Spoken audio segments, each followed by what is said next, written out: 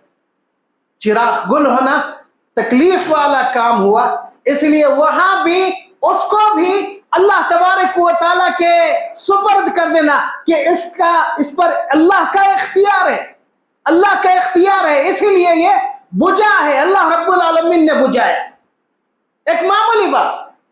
لیکن ہم عقیدے کی خرابی کی وجہ سے بڑی بڑی باتوں کو غلط انداز میں اختیار کرتے ہیں، غلط انداز میں۔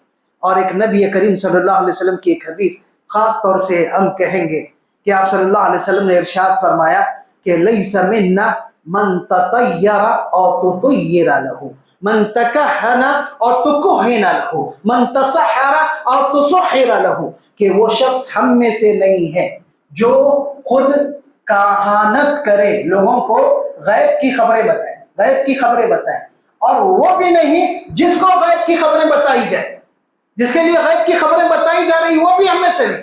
اسی طریقے سے جو فعال لے یا جس کے لیے فعال لیا جا رہا ہے وہ بھی ہم میں سے نہیں، جو جادو کرے اور جس کے لیے جادو کیا جا رہا ہے، جادو کرانے جو جا رہا ہے وہ بھی ہم میں سے نہیں۔ لیکن افسوس کی بات ہے کہ مسلمانوں میں جہاں بدشگونی، نحوست، اس طرح کی چیزیں عام ہیں، جادو کے نام سے بھی بہت ساری خرابیاں پائی جاتی ہیں، بہت ساری خرابیاں۔ لوگ معمولی بات پر جادوگروں کے چکر کاٹتے ہیں اور جادوگروں سے بہت ساری امیدیں وابستہ رکھتے ہیں، بہت ساری امیدیں، جبکہ جادو کو کفر کہا گیا، کبیرہ گناہ، جادو کبیرہ گناہ، اور جادو کی سزا، جادوگر کی سزا اسلام نے گردن مارنا مقرر کی ہے، لیکن اس بارے میں کوئی شعور نہیں ہے۔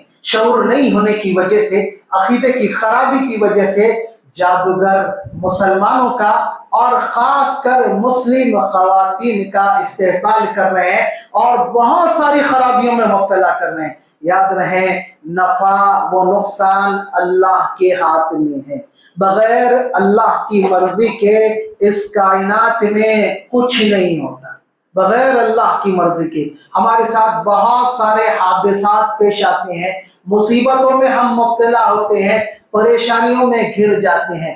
ایسے وقت میں اپنے آپ کا محاسبہ کریں کہ ہم سے کہاں غلطی ہو رہی ہے اور اللہ کس غلطی کی ہمیں سزا دے، کس غلطی کی ہمیں سزا مل رہی ہے، اور پھر کثرت سے توبہ کریں، اپنے اعمال کی اصلاح کرنے کی کوشش کریں، ورنہ ہمارا عقیدہ مزید کمزور ہو جائے گا۔